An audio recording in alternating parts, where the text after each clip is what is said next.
আপুনি ইতিমধ্যেই জনাইছে যে আমিও কৈ আছোঁ যে আপুনি সুদীৰ্ঘ দিন ধৰি ৰাজনীতিৰ সৈতে জড়িত আছে আৰু মানুহে যেতিয়া ৰাজনীতিৰ সৈতে জড়িত থাকে তেতিয়া সদায় মানে সপোন দেখে আগুৱাই যোৱাৰ আপুনিও নিশ্চয় সপোন দেখিছে আগুৱাই যোৱাৰ মই ক'ব বিচাৰিছোঁ যিটো আগন্তুক বিধানসভা নিৰ্বাচন আছে তাত আপুনি অৱতীৰ্ণ হ'ব নেকি চাওক মই ইতিমধ্যে ইলেকশ্যনৰ ৰাজনীতি অৰ্থাৎ জনপ্ৰতিনিধি হোৱাৰ যিটো নিৰ্বাচন হয় সেই তেনেকৈ মই তিনিটাকৈ নিৰ্বাচনত ইতিমধ্যে মই অৱতীৰ্ণ হৈছোঁ যে 2006 চনত মই তিনিচুকীয়াৰ পৰা NCP প্ৰাৰ্থী হিচাপে প্ৰতিদ্বন্দ্বিতা কৰিছিলোঁ। 2009 চনত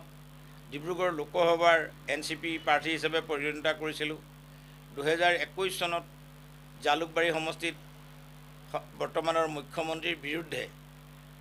কংগ্ৰেছ দলৰ পৰা অৱতীৰ্ণ হৈছিলোঁ আৰু গতিকে সেই হেতুকে অনাগত দিনত ৰাজনীতিত অৱতীৰ্ণ নোহোৱা কথাটো আহিবই নোৱাৰে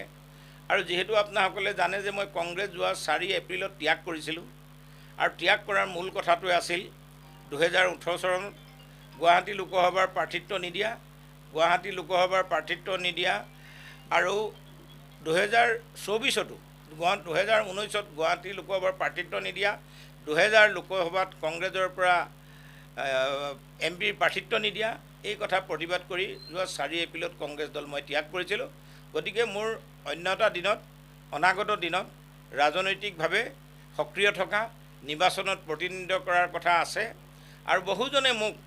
এতিয়াও অহাবাৰ তিনিচুকীয়াৰ পৰা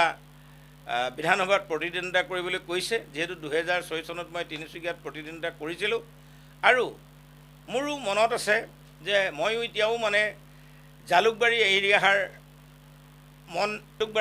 এৰি অহাৰ কথা ভবা নাই। গতিকে সময় সুবিধা মেলিলে মই অনাগত দিনত